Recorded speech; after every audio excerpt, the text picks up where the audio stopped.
오늘 봉독할 말씀 마가복음 14장 32절로 42절입니다.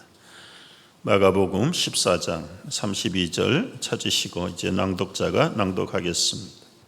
그들이 겟세마네라 하는 곳에 이르매 예수께서 제자들에게 이르시되 내가 기도할 동안에 너희는 여기 앉아 있으라 하시고 베드로와 야고보와 요한을 데리고 가실새 심히 놀라시며 슬퍼하사 말씀하시되 내 마음이 심히 고민하여 죽게 되었으니 너희는 여기 머물러 깨어 있으라 하시고 조금 나아가사 땅에 엎드려 될 수 있는 대로 이 때가 자기에게서 지나가기를 구하여 이르시되 아빠 아버지여 아버지께는 모든 것이 가능하오니 이 잔을 내게서 옮기시옵소서.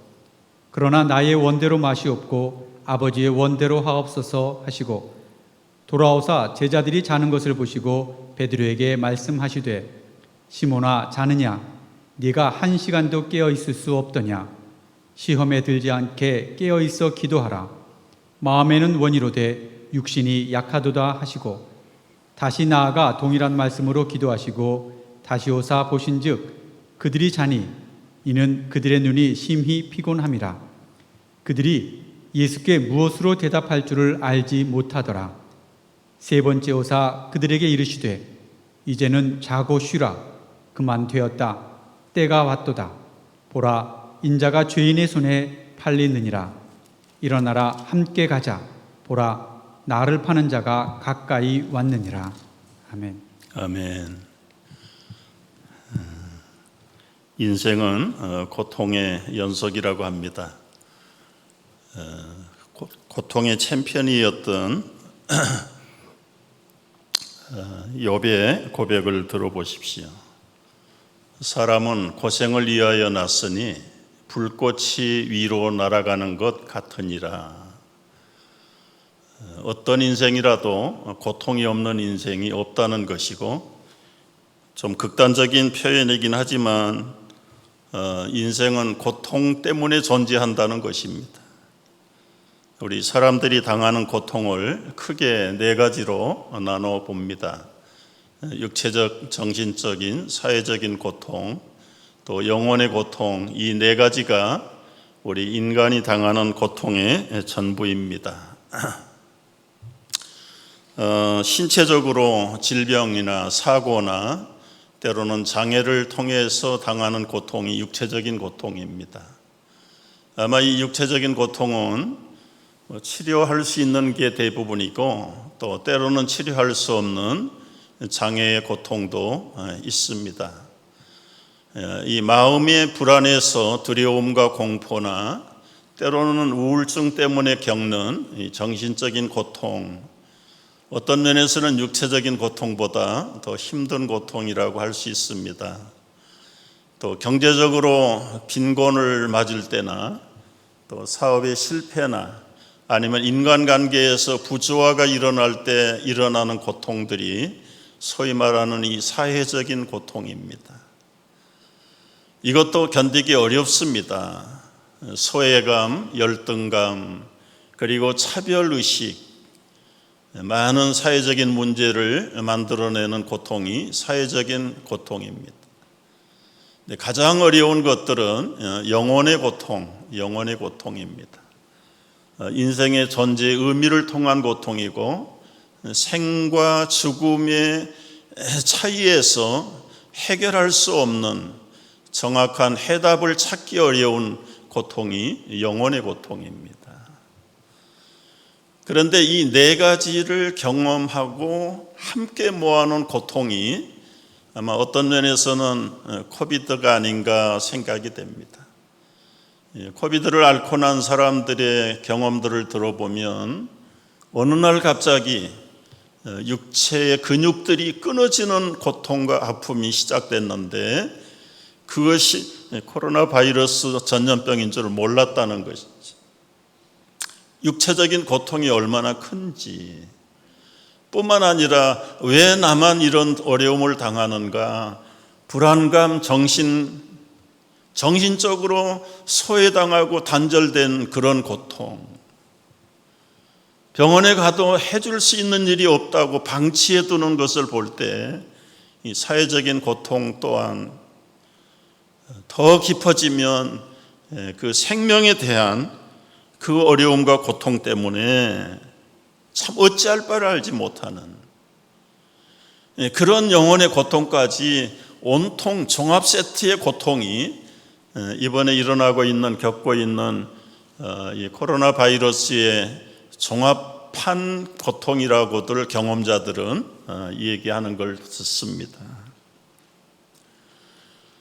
여러분, 우리가 이런 질병을 앓지 않는다 치더라도 욥이 고백한 대로 인생에서 고통을 제거할 수 없는 것이 인생의 원리라면, 그러면 이 피할 수 없는 고통을 어떻게 우리는 겪어야 하고 치료해야 될 것인가?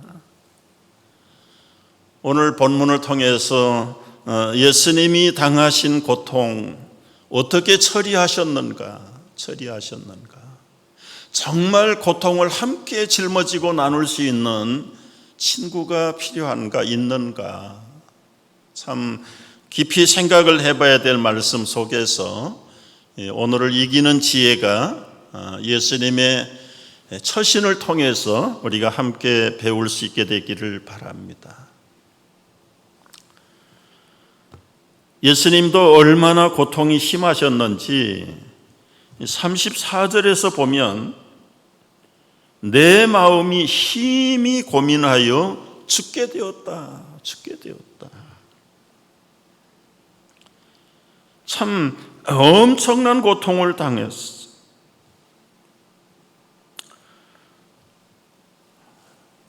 여러분, 예수님이 당하는 이 고통은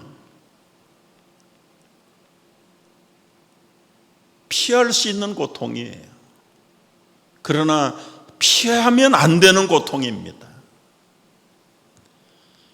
보통 사람들이 당하는 고통은 미리 알 수 없는 고통이에요. 우리가 한치 앞을 내다보지 못하는데, 어제 건강했는데 오늘 갑자기 질병을 앓을 수 있어요. 지금 조금 전에도 건강했는데 불의의 사고를 만날 수도 있어요. 그래서 이런 인간들이 당하는 고통은 미래를 내다볼 수 없기 때문에 그나마라도 당할 수밖에 없는 고통이에요. 그런데 예수님이 지금 겟세마네에서 당하는 이 고민과 고통은 앞을 훤히 내다보시면서 인간적으로는 피하고 싶은 고통이지만 피할 수 없는 고통을 미리 내다보시는 고통이 더 큰 고통이다.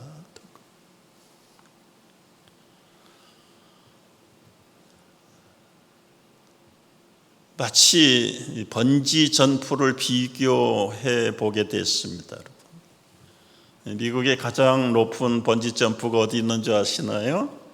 라스베이거스에 265m 108층에서 뛰어내리는 번지 점프가 미국의 제일 높은 번지 점프라고 그래요. 이런 거 하는 사람 보면 사람 같지 않아요. 얼마나 두렵습니까? 그런데 그것도 100불씩 내고 뛰어내리는 사람들이 많아요. 15초 떨어진다. 15초. 야, 정말 강한 사람들이.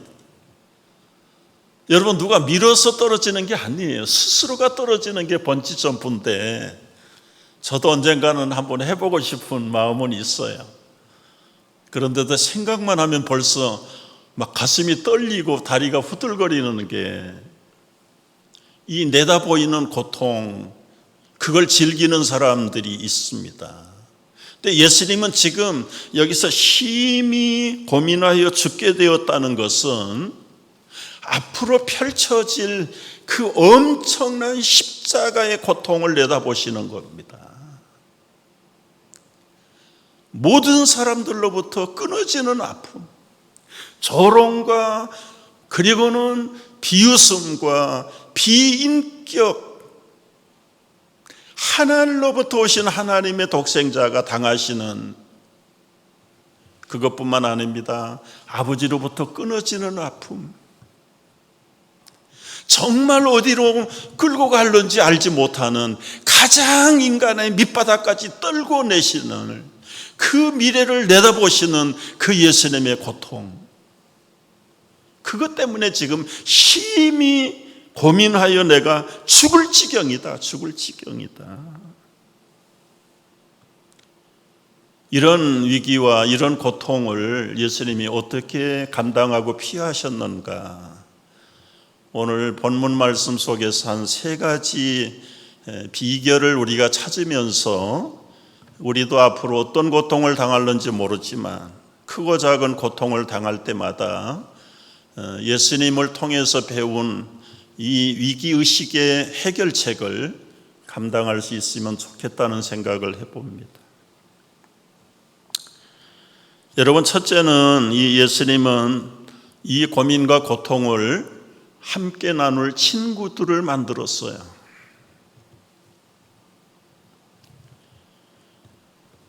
사복음서에 나타난 말씀들입니다. 같은 장면들을 다 쓰셨어요. 그들이 예수님과 함께 이제 겟세마네로 갑니다. 요한복음이나 마가복음이나 다른 복음서를 보면 그들이 같이 가요. 그들이 누굽니까? 12제자들 거느리시고 예수님이 겟세마네로 나가요. 오늘 32절 보십시오. 그들이 겟세마네라는 곳의 이름에 예수께서 제자들에게 이르십니다. 내가 기도할 동안 너희는 여기 앉아 있으라. 처음에 나오는 그들은 12제자를 포함한 예수님까지 13사람이 겟세마네 갔어요. 그리고는 그 다음에 나오는 말씀, 내가 기도할 동안에 너희는 여기 세 제자를 뺀 9명의 제자들은 여기 앉아서 기다려라. 그리고 베드로, 야고보, 요한을 데리고 가실새 심히 놀라시며 슬퍼하사 내 마음이 심히 고민하여 죽게 됐다. 9제자는 놔두고 3제자만 선택을 해서 조금 더 올라가시면서 예수님의 그 속내를 겸허하게 털어놓습니다. 내가 정말 죽을 지경이다.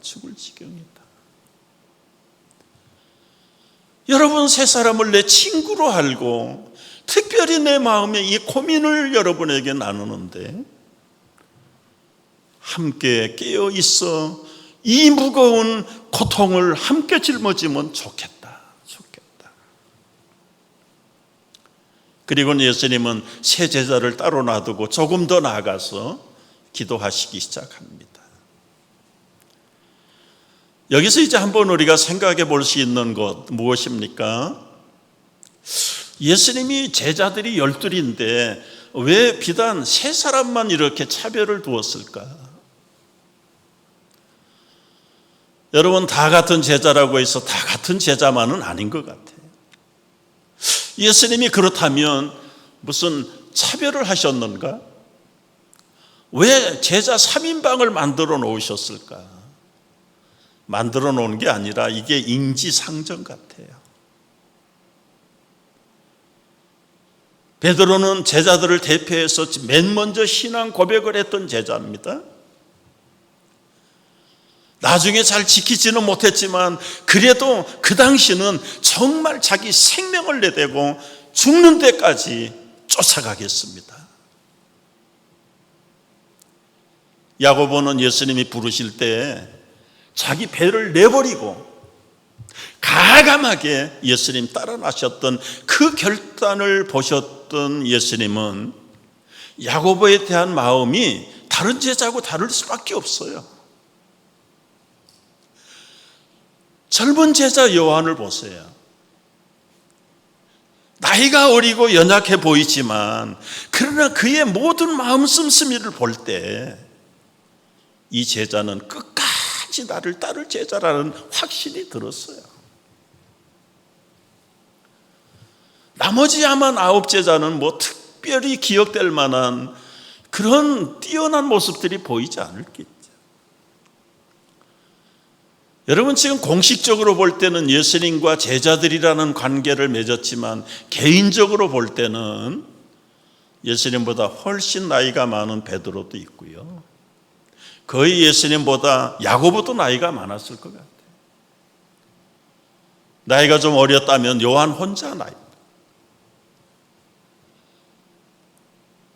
기록할 때는 스승과 제자의 관계지만 개인적인 관계로 봤을 때는 서로 자기도 생명을 내놓고 당신을 나의 스승으로 지도자로 믿고 따르겠다는 그 행동의 결단들이, 예수님도 사람인데 어떻게 같은 제자들하고 똑같이 취급할 수 있겠습니까? 그런 면에서 이 세 제자들에 대한 기대가 다른 제자들에 비해서는 컸던 것이요, 당신은 이제 떠날 것을 미리 다 내다보시면서 내가 떠난 후에라도 이 세 제자들이 정말 나의 이심전심을 알고 하나님이 기대하시는 그 믿음의 복음의 확장을 이루어 가기를 원하는 면에서 특별히 세 제자들을 특별 과외 수업을 시킨 적이 여러 번 있었어요. 변화산에 올라갈 때 세 제자들만 데리고 올라갔습니다. 회당장 딸을 살리시는 그 생명의 현장에도 다른 제자 데리고 가지 않았어. 이 세 제자만 데리고 가서 달리다굼 소녀야 일어나라, 죽은 소녀가 일어나는 현장을 이 3인방 제자들에게 보여주신 겁니다. 철저하게 예수님은 그들을 가까운 친구들로 여기고 개인적인 관계에서는 형님처럼, 때로는 친구처럼, 제자처럼 그저 즐거움을 같이 나누면서 마음의 고민도 애로사항도 함께 나눴을 것으로 충분히 오늘 복음서를 통해서 엿볼 수가 있는 거예요. 여러분, 이런 친구가 얼마나 필요합니까? 여러분에는 고통을 함께 나눌 수 있는 친구가 있나요? 이런 사람 있습니까? 한때 한국의 스승이었던 함석헌 씨가 남긴 시가 있습니다. 말리길 떠날 때 처자를 내맡기며 맘 놓고 갈 만한 사람, 그 사람을 그대는 가졌는가? 온 세상이 나를 버려도 마음이 외로울 때에도 저 마음이야 라고 믿어주는 그 사람을 그대는 가졌는가? 탔던 배 깨지는 시간, 구명대 서로 사양하면서 너만은 제발 살아다오, 그렇게 말하는 사람을 그대는 가졌는가? 참 이 한 구절 한 구절들이 정말 베스트 오브 베스트 프렌드가 누군가를 잘 규명해 주고 있는 것 같아요. 불의의 사형장에서 다 죽어도 너희 세상 빛을 위해 저만을 살려두거라, 일러줄 그 사람을 그대는 가졌는가? 여러분, 이런 친구 하나 있다면 얼마든지 내 목숨 버리고도 민족이, 나라가, 그리고 진리가 원하는 그 길을 가감하게 갈 수 있는, 나는 떠나지만 내가 남겨간 모든 것들을 맡아서 대신 감당해 줄 친구 하나 있다면 얼마나 행복할까요? 여러분, 이런 친구 가지셨습니까? 친구라는 조건은 같은 공간에서 같은 경험을 공유한 조건이 있어야 친구가 되는 겁니다. 그게 오래되면 오래될수록, 길면 길수록 더 가까운 친구가 되는 거예요. 그런데 현대는 참 불행하게도 이런 깊은 소위 말하는 중마고우를 가질 만한 여건이 되지 못해요. 특별히 이민자들은 이미 다 과거를 떠났기 때문에 새로 시작하는 현실만이 날마다 펼쳐지는 급박한 상황 속에서 희로애락을 함께 오래 나눌 수 있는 친근한 이웃이 별로 없는 여건이 문제인 것이에요. 쉽게 장소를 이동할 수 있어요. 나라를 바꿀 수 있어요. 그런 여건에서는 정말 오래된 포도주가 맛있다는 것처럼 진짜 친구 같은 친구를 맞이할 만한 여건이 되지 못하는 것입니다. 특별히 세계가 도시화돼 가면서 친구다운 친구가 거의 사라져버린 거예요.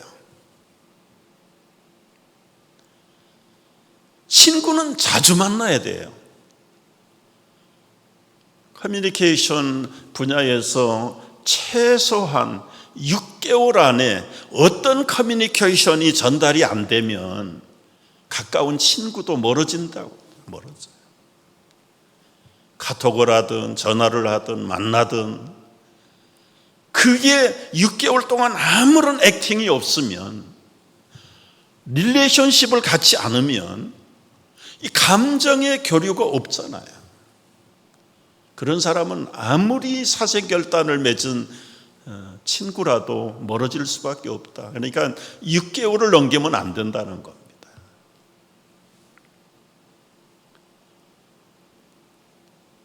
여러분, 참 친구가 그리운 시절이 있죠. 그럼에도 불구하고 예수님은 가까이 있는 제자들 중에서 특별히 이 세 사람들하고 친구 관계를 맺었던 것 같아요. 다락방 만찬을 베풀 때에도 나는 친구를 위하여 목숨을 버릴 수 있다.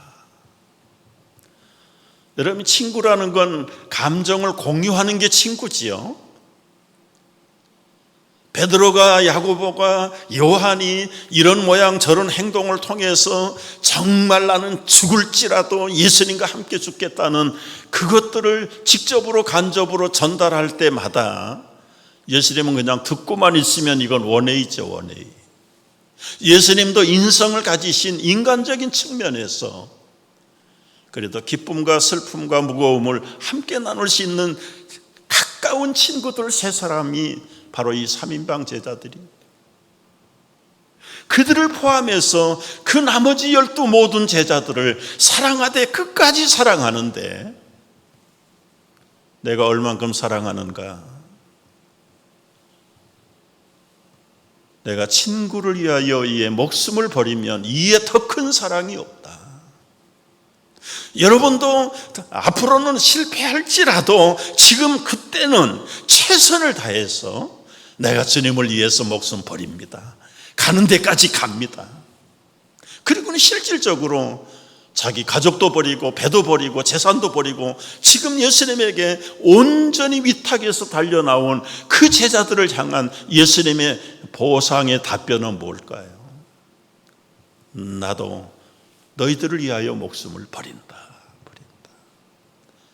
이만큼 더 가까운 친구가 어디에 있을까요? 그래서 이 세 제자들을 끝까지 데리고 올라가서 그 마음에 힘이 고민되는 이 십자가의 앞에 고통을 놓고 좀 제발 나를 좀 도와다오. 나를 좀 함께 고통을 나누면서 기도해다오. 특별히 부탁을 하고 예수님은 돌을 던진 만큼만 거리에 더 나가서 기도를 합니다.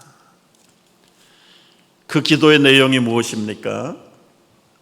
36절에 보면 이르시되 아빠 아버지여 아버지께서는 모든 것이 가능하오니 이 잔을 내게서 옮기시옵소서. 그러나 나의 원대로 마옵시고 아버지의 원대로 하옵소서 하시고, 기도는 정말 최선을 다해서 했는데도 불구하고 예수님의 마음속에 그 기도만큼 평정이 회복되지 않아요. 기도는 했는데도 불구하고 예수님 불안합니다. 생각만 해도 고통스럽습니다. 기도는 하긴 했는데 완전한 기도가 아닌 것 같아요. 무엇을 보면 알 수 있습니까? 37절을 보세요. 이런 기도를 하시고 돌아오십니다. 누구에게요? 그 3인방 제자들에게 왔어요.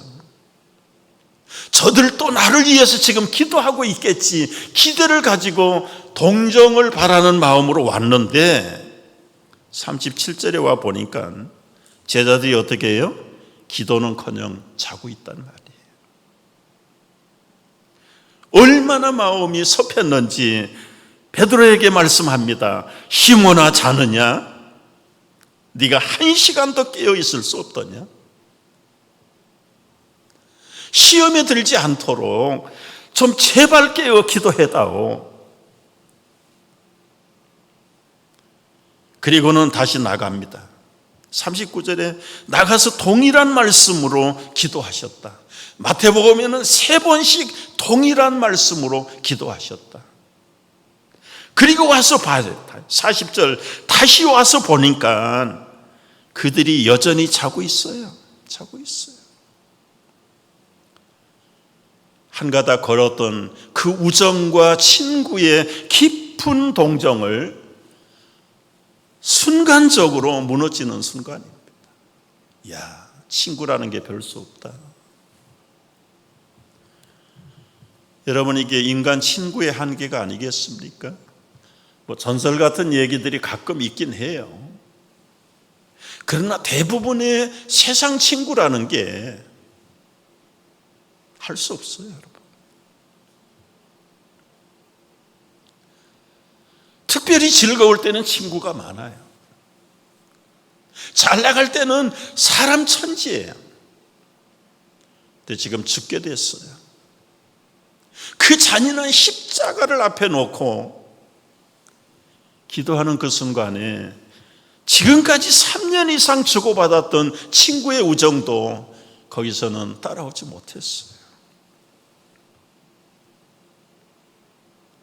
특별히 죽음이라는 존재 앞에서는 함께할 친구가 없어요. 여러분, 부부가 생사를 같이 한다고요? 날 때도 시간이 다 틀렸고요. 죽을 때는 같이 죽을 수 없습니다. 동반 자살 빼놓고는요. 자연적인 순리라면 죽음의 길은 같이 갈 친구가 없는 거예요. 예수님도 인성을 가지신 분이기에 한 가닥 이 세 친구들을 통해서 위로를 받고 싶었던 거예요. 그러나 인간의 한계, 인간의 친구의 한계가 드러나잖아요. 얼마나 고민이 되었는지 우리가 아는 대로 정말 혈관이 터져서 땀에 피가 섞여 나올 정도로 처절한 고통을 울부짖는 그 밤에 친구라는 것들이 콜콜 잠만 자고 있으니 이게 친구냐? 이게 친구냐고요. 외롭고 소외당하고 끊어지는 아픔 속에 죽어가는데 부부가 그 심정을 알겠어요? 부모가 그 자식을 알겠습니까? 자식이 그 부모의 아픔과 외로움을 알겠습니까? 여러분, 죽음의 실존 앞에서는 함께할 사람이 없는 거예요.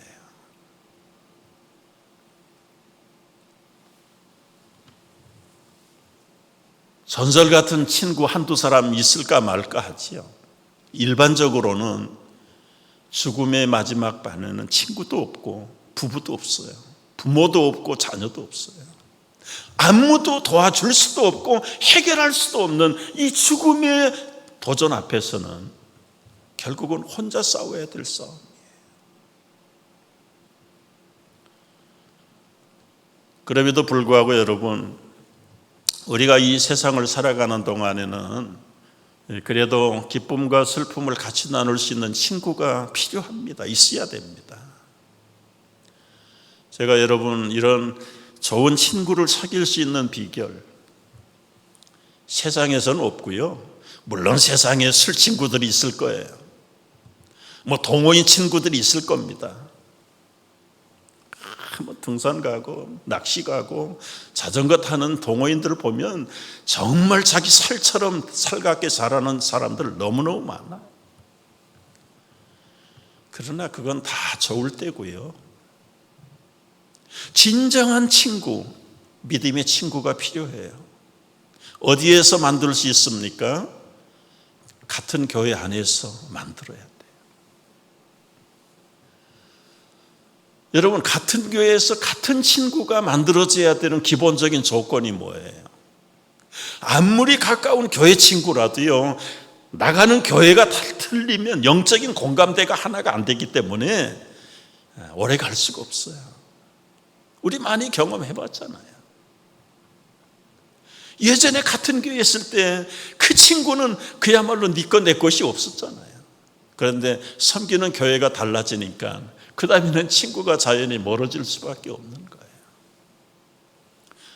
특히나 영적인 공감대를 같이 경험하지 못하면 영적인 친구가 될 수가 없어요.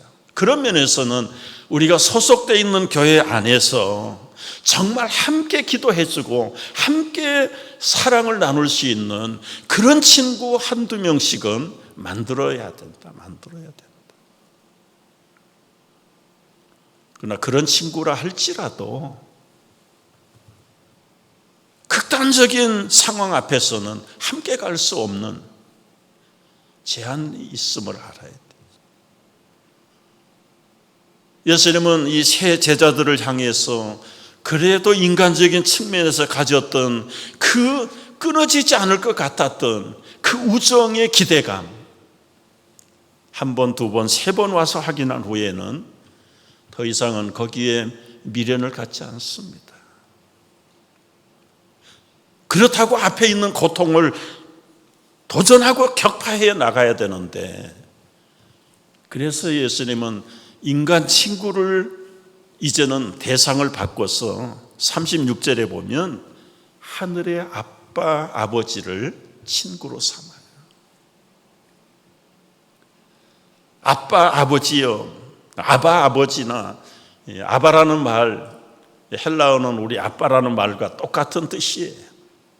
정말 철부지 없는 어린아이가 아버지를 향해서 부를 때 아빠 부르는 것처럼 예수님도 이제는 친구를 통해서 얻을 수 없었던 이 모든 무거운 짐들을 하늘에 계신 아버지를 아빠라고 부르면서 자기의 해결할 수 없는 다가오는 십자가의 고통과 인생의 그 극단적인 외로움과 버려짐에 대한 그 죽을 정말 피땀 흘릴 만한 고민을 아빠에게 해결하기를 원하는 거예요.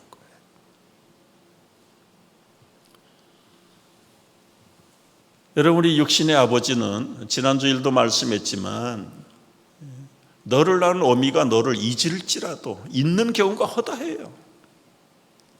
평생을 사랑해도 연로해지면 부모로서의 한계가 있기 때문에, 인간의 한계 때문에 더 이상 그 자녀를 어찌할 수가 없어요.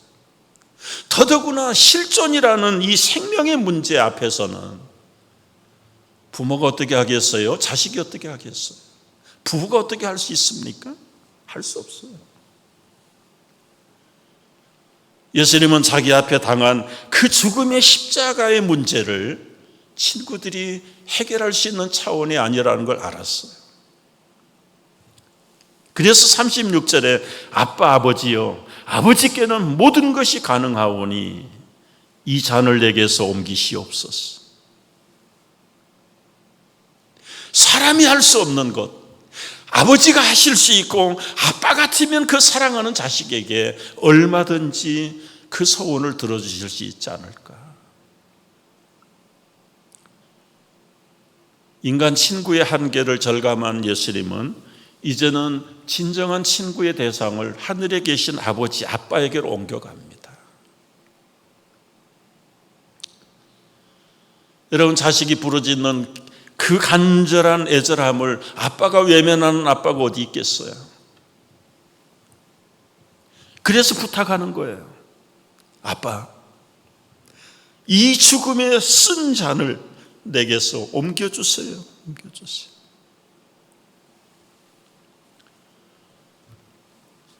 이 잔이라는 게 십자가의 고통을 우리는 잘 알죠. 세상이 감당하지 못하는 것은 아마 능력이 있는 아빠라면 다 들어줄 거예요, 자식에 대해서. 그러나 이 하늘에 계신 아버지, 거절하기 전에 예수님은 심히 고민해요. 내가 부탁을 해도 안 될 것을 알았어요. 왜냐하면 예수님이 100% 인성을 가지신 인간이면서도 100% 신성을 가지신 하나님의 독생자이기 때문에, 곧 예수님 자신이 하나님이시기 때문에 이것은 내가 이 십자가의 고통을 피해야 될 게 아니라는 걸 알아요. 그러나 인간의 면에서 볼 때는 그 잔인한 십자가를 진다는 것은 사람의 심성이 있기 때문에 두렵고 공포스럽고 그야말로 저주스러운 그 십자가를 지는 게 쉽지 않아요.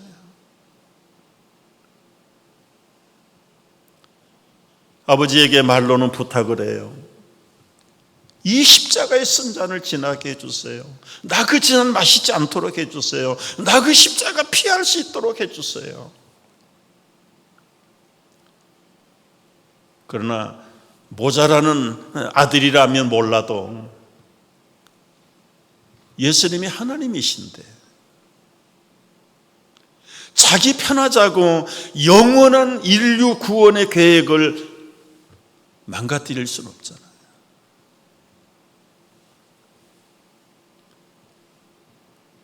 여러분, 처음에는 3번씩이나 피하고 싶었지만 마지막에 가서는 뭐라고 기도합니까? 나의 원대로 마옵시고 아버지의 원대로 하옵소서. 여러분, 정말 우리가 한번 살펴봐야 될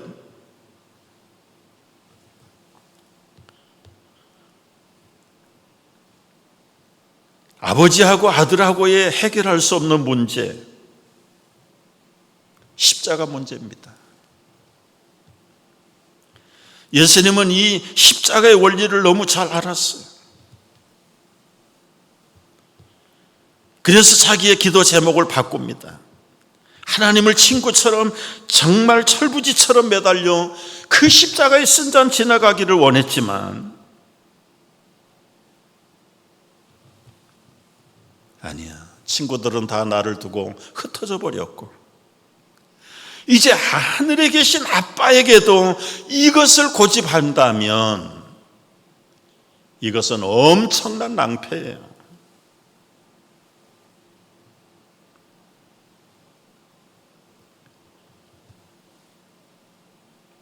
여러분, 언제나 친근한 훈련을 해왔던 예수님이세요. 하늘에 계시는 거룩하신 높고 높으신 아버지로가 아니라 아빠라고 부를 만큼 평소에도 친근한 훈련을 하셨어요. 그래서 새벽 미명 시간에 일어나서 한적한 곳에 나가서 독대합니다. 깊은 밤 피곤한 몸을 이끌고도 골짜기에 가서 그 하나님을 독대해요.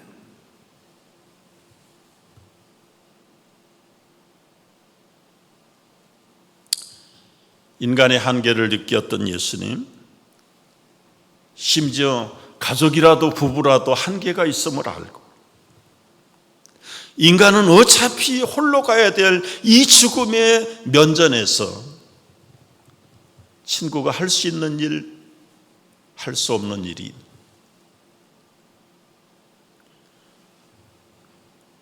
때마다 시간마다 그 아버지 앞에 가까이 가는 훈련, 이게 우리에게도 필요해요. 그런데 여러분 생각해 보십시오. 나갈 때마다, 묵상할 때마다, 기도할 때마다 하나님이 뜨끈뜨끈한 은혜를 베푸시지 않아요. 냉랭하고 기도가 돌아오고 튕기고 정말 하나님과 내 사이에 교통의 채널이 막힌 것 같은 그런 시간들이 얼마나 많은지 몰라요. 그렇다고 돌아서면 안 됩니다.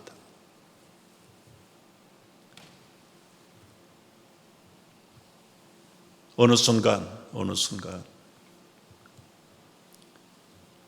아버지의 타치가 임하는 순간, 그때는 여러분 불같은 혀가, 바람 같은 급한 소리들이 우리의 굳어졌던 심령을 일깨우는 순간들이 있어요.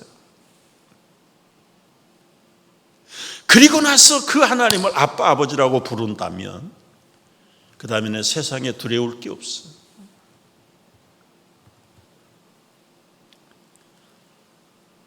예수님도 평소에 이 친근한 아빠 맺기 훈련을 포기하지 않았던 사람. 그러나 아버지의 뜻을 이해했다고 해도 내중심적인 뜻을 관철할 수는 없는 것이에요. 36절 하반절을 보십시오. 내 잔을 옮겨줘 달라고 간구했지만 그러나 나의 원대로 마옵시고 아버지의 원대로 하옵소서. 세 번째 이 위기와 고통을 넘어가는 예수님의 마지막 지혜로운 처사는 아버지의 뜻을 바로 이해하는 겁니다. 하나님의 뜻을 분별하는 것이 지금 당하는 고통을 이길 수 있고 감당할 수 있는 비결이 되는 것이에요.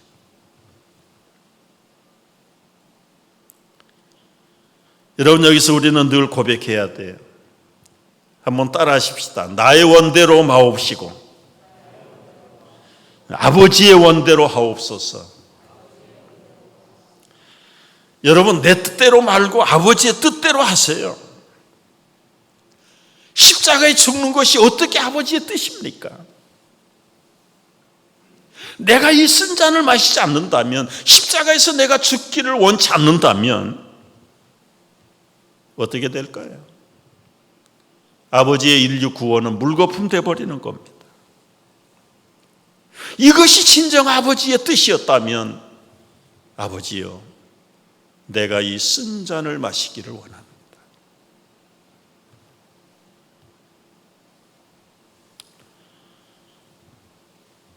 여러분, 더 이상 예수님은 인간적인 친구들을 의지하지 않았어요.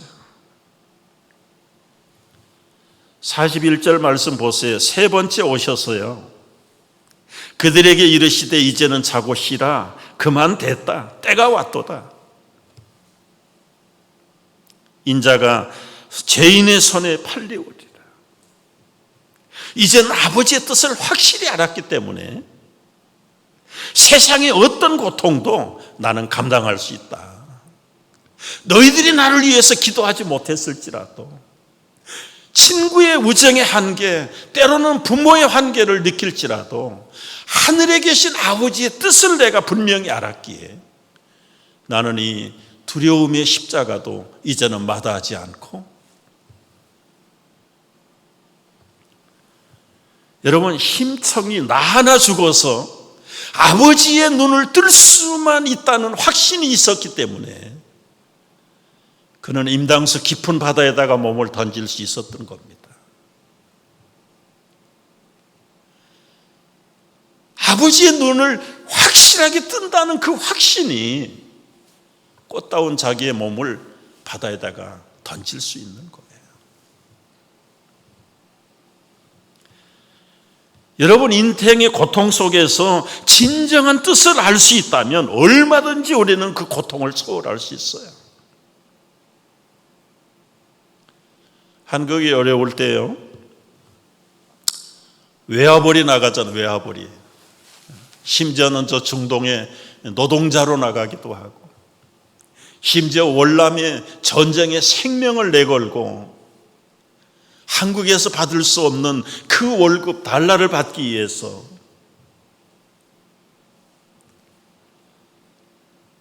여러분, 사랑하는 가족을 내버리고 놔두고 그 사막의 땅에 가는 그 결단이 뭡니까? 죽음을 불사하고라도 그 전쟁터에 가서 내 한 몸 던져서라도 이 가난한 집안 나라를 살려보겠다는 그 결단의 확신, 의지를 가지고 분명하게 뜻을 세울 때 사막의 두려움도 이길 수 있고, 여러분, 사막이 여름에는 몇 도? 여기 말로 하면 140도 올랐다. 140도. 28도만 돼도 더워서 여름방학을 해야 되는데 50도, 45도까지 올랐거든. 45도, 섭씨로요. 그럼에도 불구하고 나 하나 이렇게 고생을 각오함으로 생명을 내걸고 싸움터에 나갈, 그래서 내 가족이 바로 살 수 있다면 분명히 원리를 알고 뜻을 알았기 때문에 두렵지 않는 거예요. 여러분, 우리가 당하는 고통이 되는 것은 그 고통의 의미를 알지 못하기 때문에 고통이 되는 겁니다. 여러분, 고통은 뒤집어 보면은 모든 스트레스는 여러분 새로운 기회라고 말씀을 드렸죠. 스트레스가 없으면 재생산이 없어요. 새로운 창조가 나오지 않는 거예요. 갇힌 물은 썩어버리는 겁니다. 그러나 흘러가는 물 속에 생명이 살아가는 거예요.